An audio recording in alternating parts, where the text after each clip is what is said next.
people have been asking me, like, what do you do all day for work? Are you just out there frolicking? Are you out there fishing? Are you out there? Well, I mean, we are doing some things. We are having fun. We are exploring culture. But really, most of the day is spent in the workspace. So let me take you inside and show you what I do all day.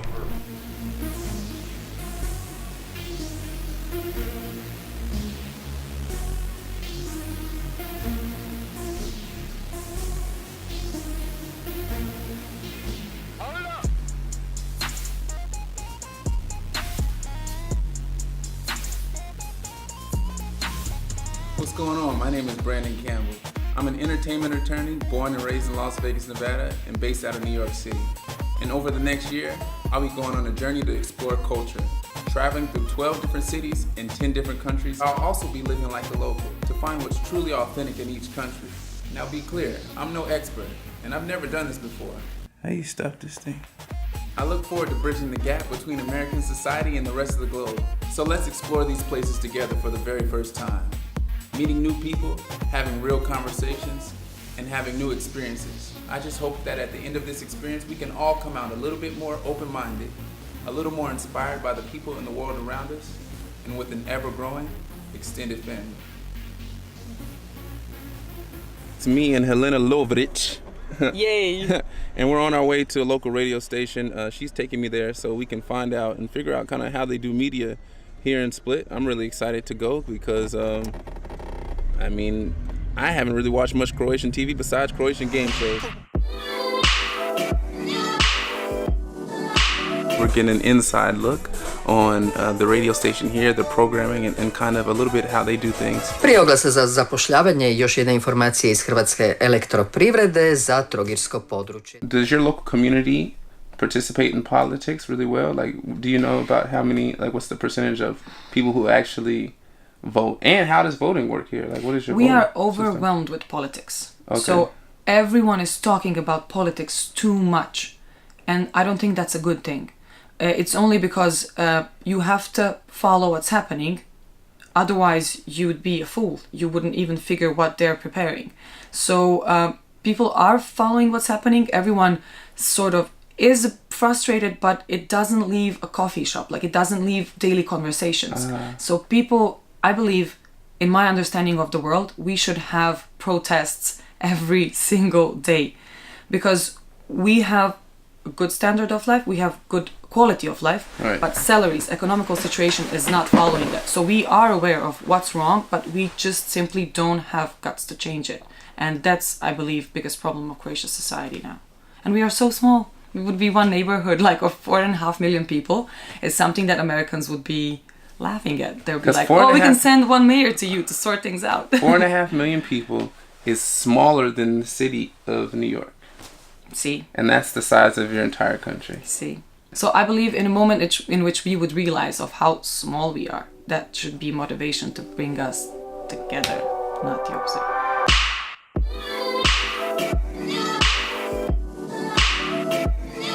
Bog, ja sam Katja Bogdanović I ovo je Proširena obitelj. It's hard to make shit happen here because everybody's like, oh, polako, slowly, it will happen. The sun is out. I cannot work when the sun is out. Really? Yeah. So where are they working? That means they're not working. I mean, some of them do. Like, some of them work afternoons in stores or things like that. Most of them are college students. And other half is the unemployed people. So, but where are they getting their money from? Like, if they're unemployed, where are they getting money to be in coffee shops? It's a mystery. Like, they always have money for three things: coffee, cigarettes, and new sunglasses. It's like a thing in Split. You're not cool if you don't have cool sunglasses. Oh, really?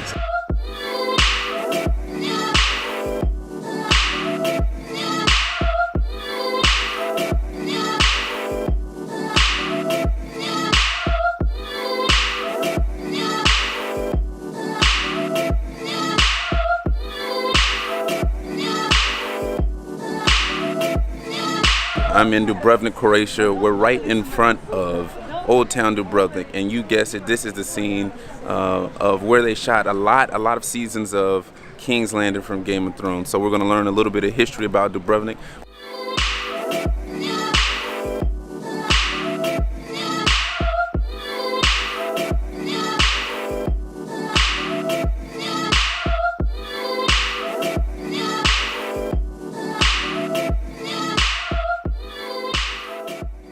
I found a new friend, and this is Tihan. Hi. And he's gonna take me to some places in the old town Dubrovnik that are not really touched that much by tourism.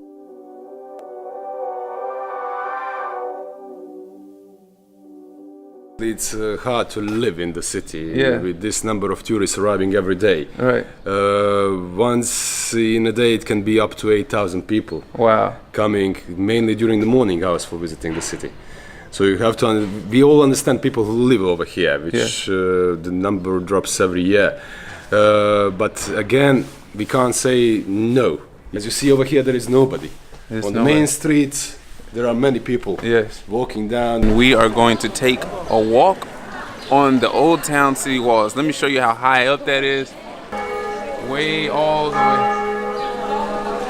So we're gonna go all the way up there and we're gonna take a walk around Old Town and see what it looks like from the actual walls. Yes, from the upper perspective, like the birds see the Old Town. This is the main street of Dubrovnik. It's Plaza. It used to be a living room of the city. Yeah. Today we are trying to revive this thing, but many people forgotten, or you have new generations that are coming that they don't know this story about the main street. From my early life, all my love happened over here, because I found somebody over here, and then yes, we didn't have money at that point of time, so rarely visiting cafe bars, but we still have fun. And this sounds like the old man talking, but the way of life in Dubrovnik has been particularly changed within the last 20 years. So we made it inside of Old Town, and I'm here right now on the famous shame stairs. And everybody knows that watches Game of Thrones, that special scene where the queen had to do her walk of shame down to the city. So we're on those stairs now, and if I turn the camera around, you'll be able to see kind of what it really looks like.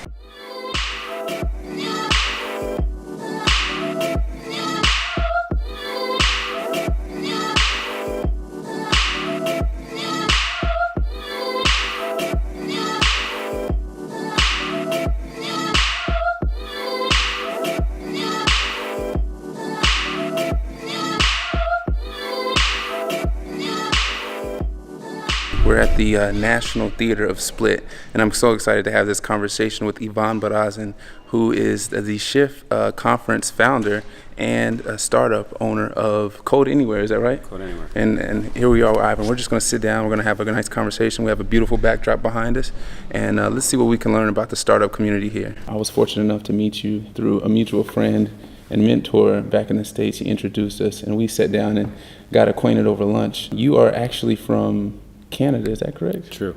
Just kind of tell me a little bit about that story. So I didn't have much of a choice. My parents met in Canada, in Toronto, and they ended up living there, getting married, having 3 kids, so me and my 2 brothers. And when I finished elementary school, so 8th grade, they decided to go to Croatia, to go back home, right? Let's talk about why you decided to start a startup with your startup called Code Anywhere. 2008, I think. Right. We came with the idea. We all had these like big 17-inch laptops, like this thick, really heavy. And everyone in the IT space, well, a lot of people in the IT space, then did a lot of freelance work, doing websites and whatever for lots of clients, making extra buck, whatever. But living on the seaside in the Mediterranean where we are, it's like very hard to imagine people bringing their 17-inch huge laptops to the beach. But as you can expect, clients, when something goes wrong, they want it fixed right away, so they call you on your cell phone, the old feature phones that we had at the time, and it's like, you need this fixed now, and there was no way sort of to solve that without actually bringing that along. Right. And that was the idea behind that, and he actually made this like web-based coding editor, which was really bad at the time. It just barely worked, and he showed it to me, and I'm like, this is it.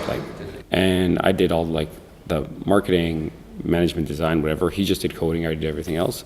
And today we have about 1 million people on the platform. We've raised $1 million. Yeah, so it's become a business right now. Tell me what that means to the community here. Like, was there a robust startup community before you started Code Anywhere? or what's the startup community like in Croatia? Literally a handful of startups that existed in the country. One in the city, in Split, so very non-existent at the time. There was a few like web design development agencies, also not that many as well. From building Code Anywhere, you decided to take it a step further, and you decided to bring what I'm going to call, and you can correct me if I'm wrong, a developers conference to Split, Croatia. And that's called the Shift Conference, correct? Exactly. So how did that transition? So how that happened is, so the Shift Conference started off as a startup conference at the beginning. And the reason that we started it was because when we started our startup, we had no idea what we were doing. And the only thing that we knew was there's startup conferences and there's other startups there. And then there's people that can invest in us or teach us or whatever, because there's no one here. So let's go to those events and find those people. And doing that for about a year and a half, going to along with our work, like every chance we went to a conference.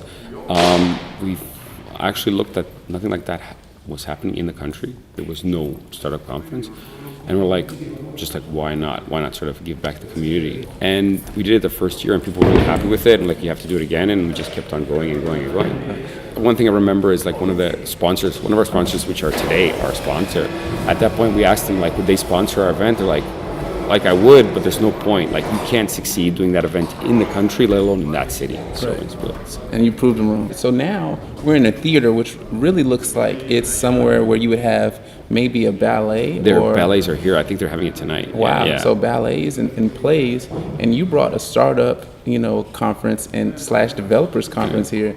Tell me about kind of that dynamic and how. It had to be kind of cool to bring something artistic to the startup world. So every venue we picked had to be authentic to the city and very close to the Riva, to the waterfront, everything, so that you can actually feel the city when you're at this conference. So that when we try to invite speakers from the Valley or Western Europe to come, when they have something they can go home and remember. So I remember a couple of speakers would come up here on the stage and then just say to people, hold up 1 second, and they do a selfie.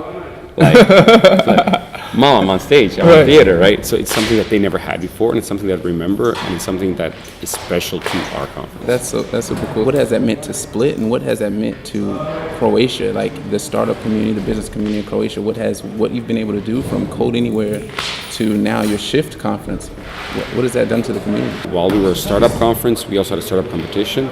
And pretty much every year's winner or one of the top 3 would go off to be a very successful startup. Wow. So raising multiple millions of dollars, changing industries, hiring hundreds of people. So we have all the accelerators come. So we have we always have someone from YC, from Techstars, from 500 Startups coming. And accelerators, that's the things that we need most here, because most startups are at the very beginning. Once you get into those types of accelerators, it's much easier to launch into bigger VC funds or whatever. We do have VC funds that come, or VC investors that come as well, but we even had someone from Union Square Ventures last year, year before last. So they did Twitter, Uber, everything. Yeah, wow. From New York. So yeah. Congratulations with everything you're doing. This is a beautiful place. Thank you so much for welcoming me to Croatia. I appreciate you. So thank you so much. Thank you. Thank you. Really, all I can say is wow. At this point, I just got done talking to Ivan Burazin. We ended up having coffee with his girlfriend afterwards. I'm overwhelmed by the love, the hospitality, and the willingness to share from the people since I've been in Croatia. Just learned so much. So many gems here. A lot of game, a lot of love. I definitely know that I made the right decision to travel for the year and have this experience, because there's no other way I would have ever known anything about Croatian culture, Croatian people, right? And some people, it's why should you care? Because I think it's a beautiful thing for us to learn about the people of the world. Any ignorance or prejudice is a symptom due to the lack of exposure that we have for each other.